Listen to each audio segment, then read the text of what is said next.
मोदी, एक सिंपल फौजी जिसकी पहचान सिर्फ उसकी ड्यूटी और उसका डंबल था। सुबह 4 बजे उठकर दौड़ना, हथियार साफ करना और अकेले रहना, यही उसकी जिंदगी थी। पर एक दिन, एक रूटीन मिशन के दौरान, जब उसकी यूनिट बॉर्डर के पास गश्त कर रही थी, उसे जमीन के नीचे कोई पुराना बंकर मिला। तब तक उसे नहीं पता था ये वही राज था जो उसे एक सिपाही से महायोद्धा बना देगा।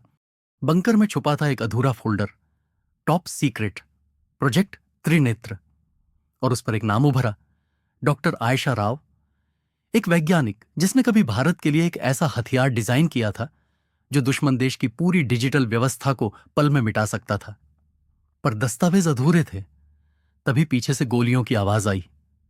मोदी पर हमला हुआ, लेकिन क्यों और किसने पता लगा लिया कि वो उस बंकर में है?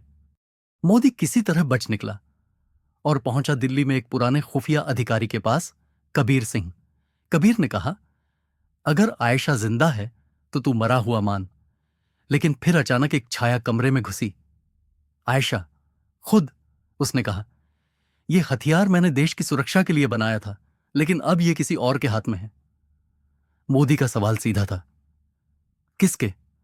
आयशा ने सिर्फ इतना कहा, उनके जो देश में ही छुपे हैं। कबीर, मोदी और आयशा साथ निकले उस जगह की ओर, हिमालय की गहराइयों में, जहां वो हथियार पहली बार टेस्ट हुआ था। लेकिन रास्ते में मोदी को शक होने लगा, क्या वाकई आयशा सच्चाई बोल रही है? एक रात, जब सब सो रहे थे, मोदी ने आयशा का लैपटॉप चेक किया। उसमें कुछ ऐसा मिला जिससे मोदी का दिमाग सुन्न पड़ गया। आयशा ने ही कभी इसे बेचने की कोशिश की थी। तो फिर सवाल ये, क्या अब भी वो सच में साथ है या बस अपना गुनाह छुपा रही है? जैसे ही टीम गांव पहुंची, वहां कोई पहले से मौजूद था, मोदी का भरोसेमंद सीनियर ऑफिसर, कर्नल चौहान। वो बोला, मोदी, तुम बहुत आगे आ गए हो, अब पीछे मुड़ना मुमकिन नहीं। लेकिन एक गलती से मोदी को पता चला, यही कर्नल चौहान उस शैडो ऑर्गेनाइजेशन का हिस्सा है जिसने ये हथियार चुरवाया था। मोदी के सामने सबसे बड़ा सवाल, क्या अपने देश के यूनिफॉर्म पहने हुए देशद्रोही को गोली मारे?